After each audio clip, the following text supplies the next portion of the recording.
Material Differences, Chapter 7, Part 2, Shadows at the Perimeter. You think it's worth all the work you do to keep up covers like this? Do you really think anyone is still looking for Revenant? Max asked as they headed out of the lobby into the night. Some people might be. It's best to be careful. As I've said before, the best way to hide a big lie is to wrap it in a smaller lie. So if it looks like I'm just an old absolute dynamics engineer who never came in out of the cold because of the backlash against their employees, it seems far more plausible than that I'm a secret Revenant. Yeager shrugged. What about our names? Max asked next.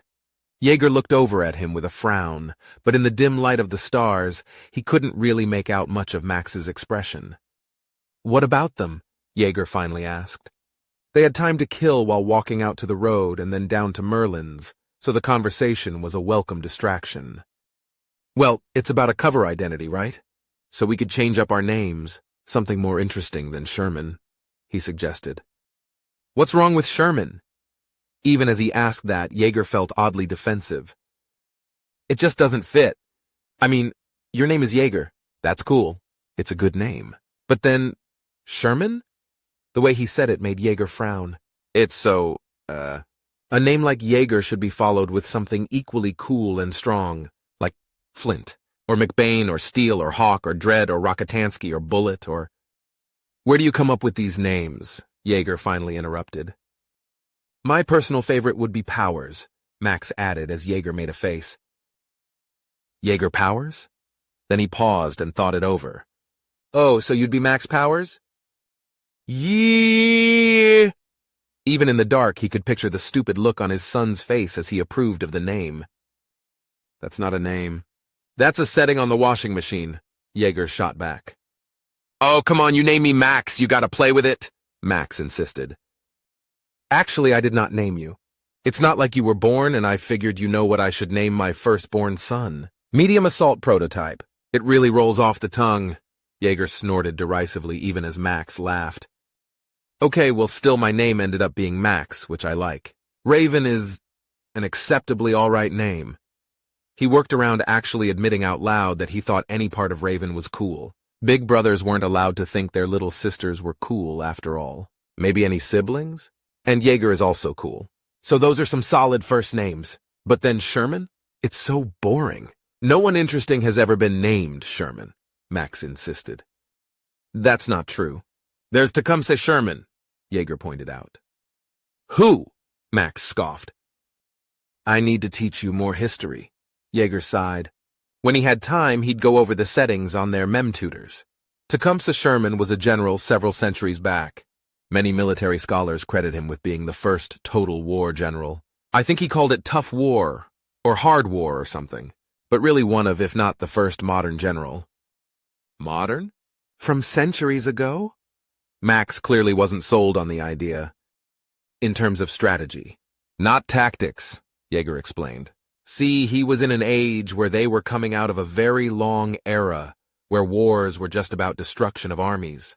There were soldiers, and then there were civilians, with very little overlap. But guns had begun to change that. He figured that to end the war, you needed not just to destroy an army, but to completely and totally destroy your enemy's economic and psychological ability to weigh war.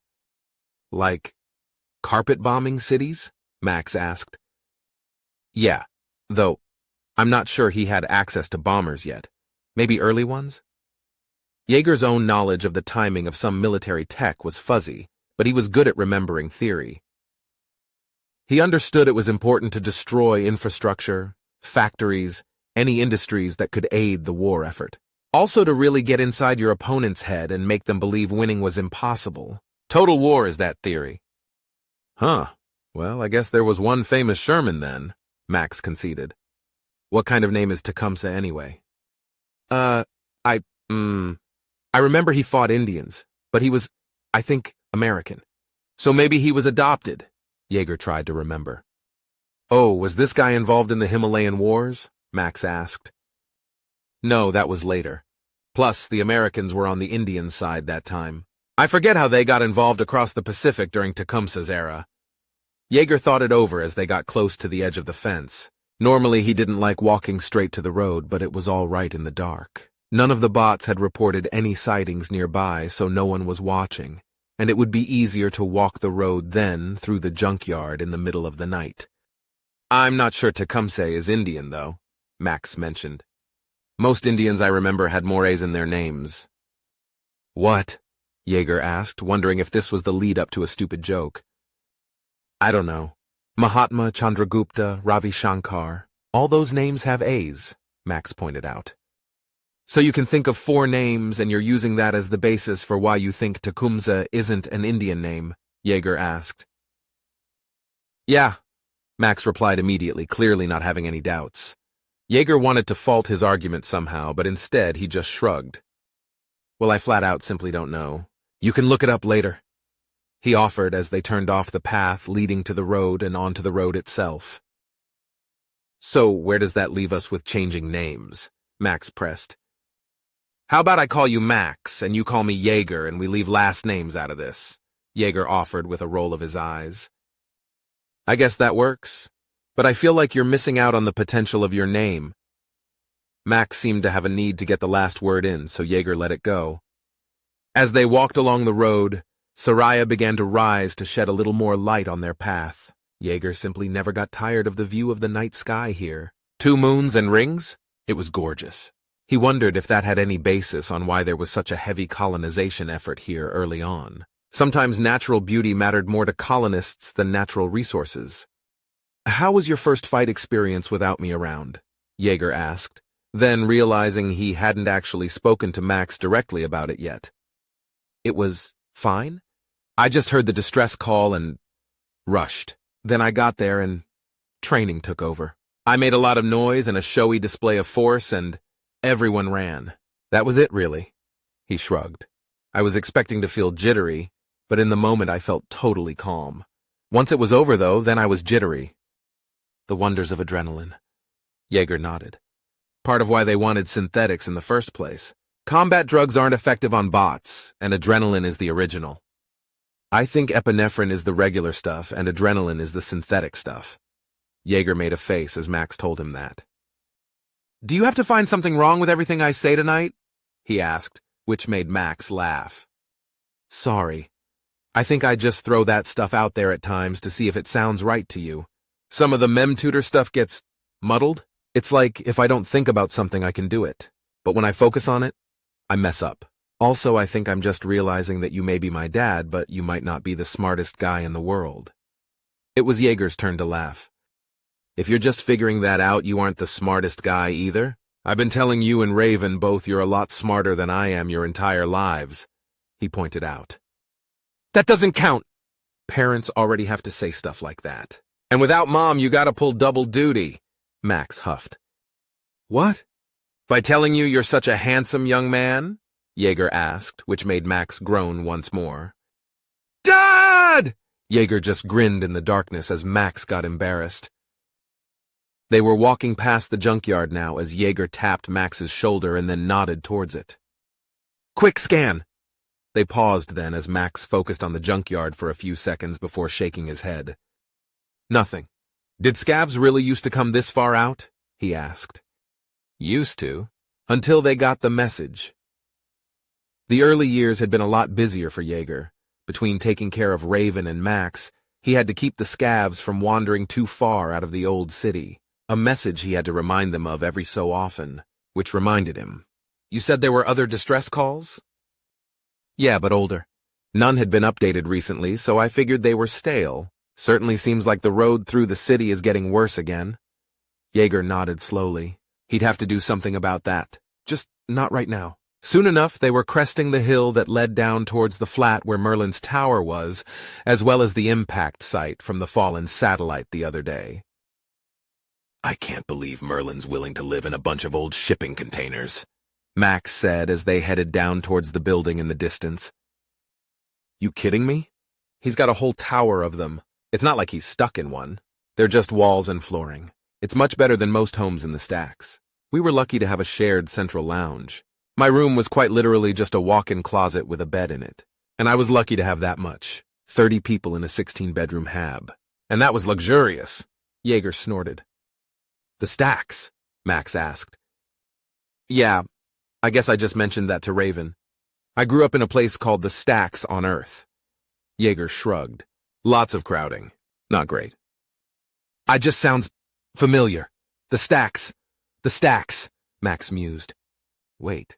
I know that place. The memory from the assault on the Apollo complex.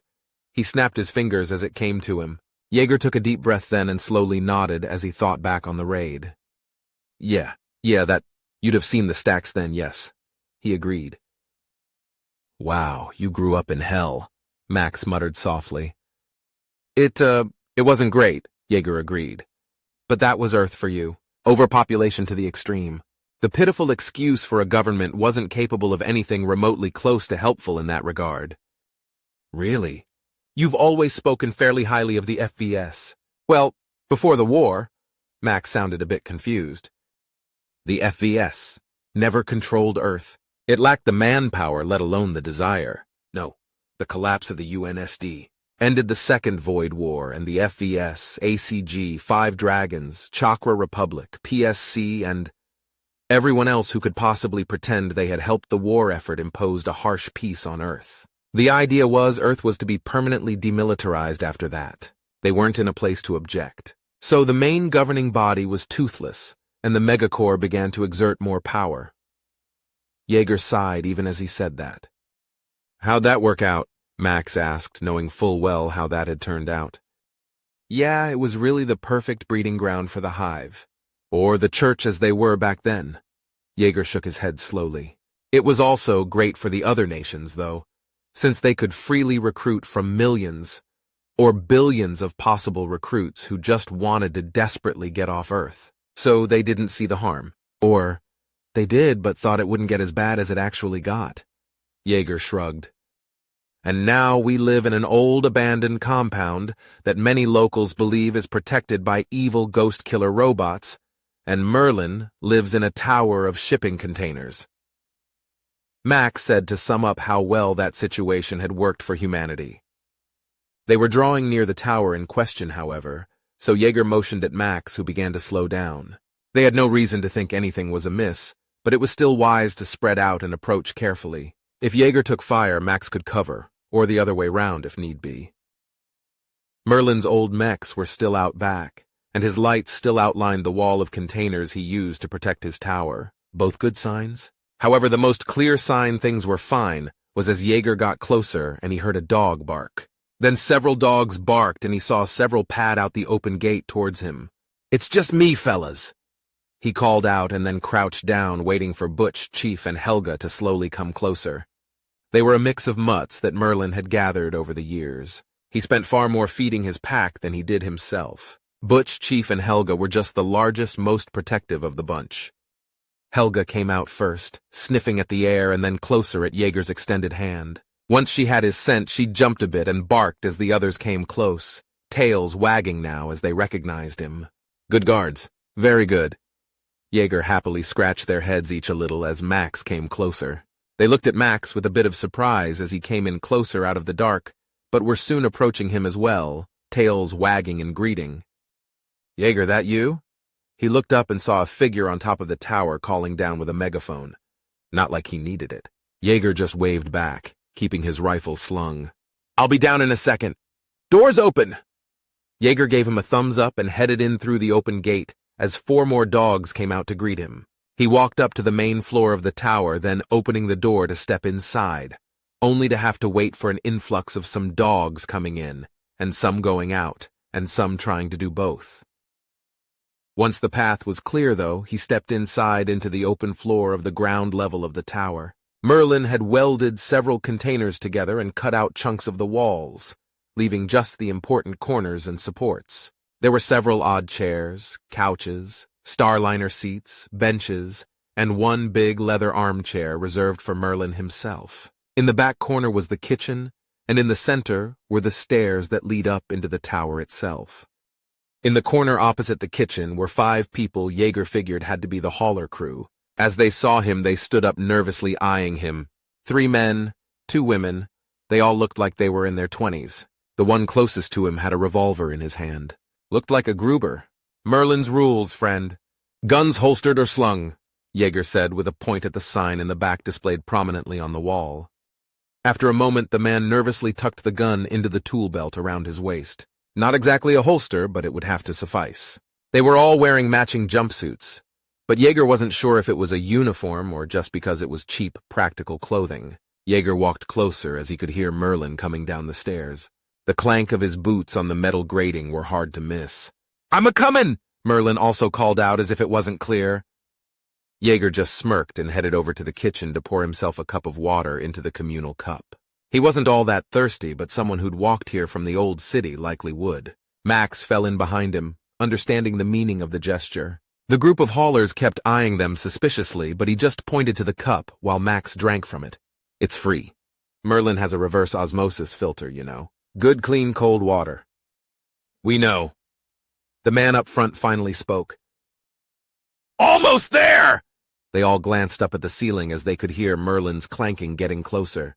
Finally, he emerged from the staircase with a big grin. Merlin really only had two settings. The friendliest old man ever, and the grumpiest old man ever. Very little in between. "Yeager! Max! Good to see you both." He gave them a big grin as he gave his long, white beard a stroke.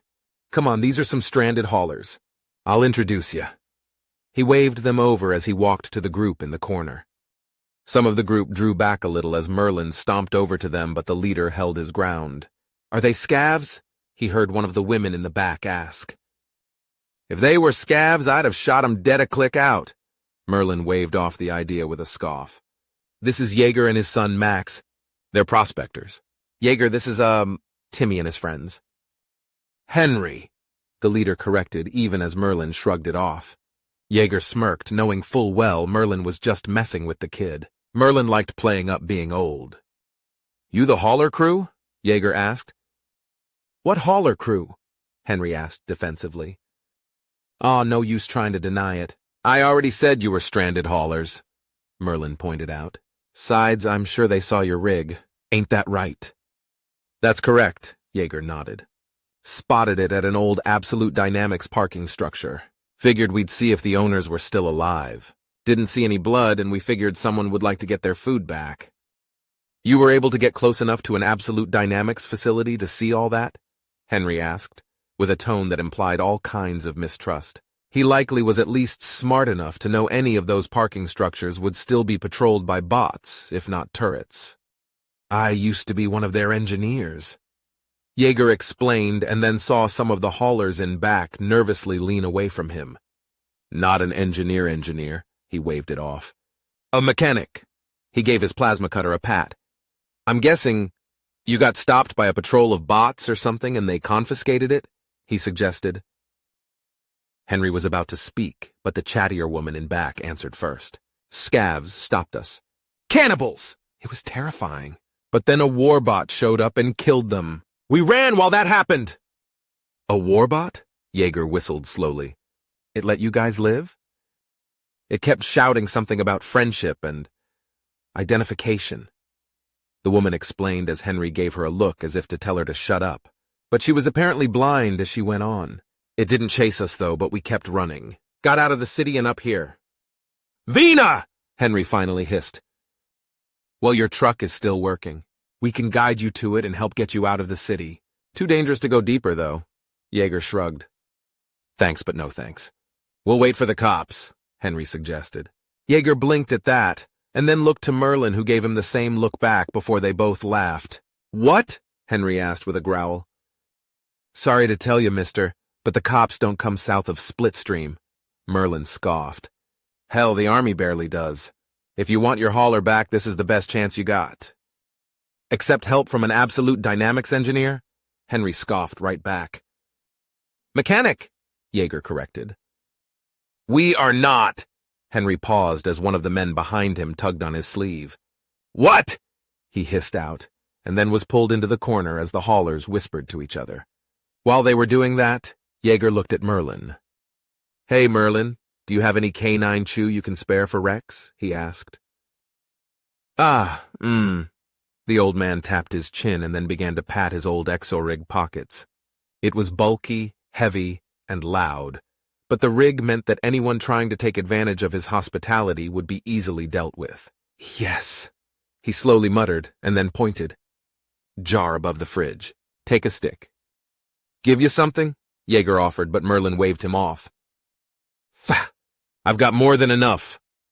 As he said that, Jaeger nodded to Max, who walked over to pluck the jar from the fridge. But as he did, the dogs began to swarm, tails wagging as they saw it. Then Merlin and Jaeger both chuckled as they watched Max have to carefully navigate the cluster of paws to escape with a stick of chew without stepping on anyone. Okay. Jaeger looked back over at Henry, then who seemed to have finished his group discussion. What are the conditions of your help? He crossed his arms, looking unhappy. We took some food. That's all? You get the hauler and the rest back. Jaeger shrugged. You took food! Thief! Henry hissed, but then paused as the group behind him whispered more. Ugh, so long as it's not too much. Fine. How does this work? Tomorrow we'll get it out of the structure and see how far we can make it with just the two of us. Then my boy will guide you to it, and you'll be off on your way, Jaeger explained with a shrug. Just your boy? Henry asked as he arched a brow. Where will you be? I'll be a long way off, watching you. Through a scope. He gave his rifle a pat. Sound good? Not like we have a choice, Henry growled through gritted teeth. Great. See you tomorrow. Jaeger nodded. Merlin, thanks for the water and the chew. Let me walk you out. Merlin smiled and waved Jaeger towards the door as he stomped along in his rig. Max, could you go get the jar of chew? I should hand some out to my faithful guard dogs, Merlin asked. What about the ones who just swarmed me? Max asked. They get enough, ignore their whines. Merlin waved it off and then kept walking with Jaeger outside. Once the door was shut behind them, he leaned in close to Jaeger. I need to talk to you. About what? Jaeger asked with an eye on the door. About a big mean boss scav, with dialloy gear. As he said that, Jaeger sighed and pinched the bridge of his nose. The Draugr might be closer to home than he thought. The war might have followed him home. The only question was how easy it would be for him to kill his way out this time.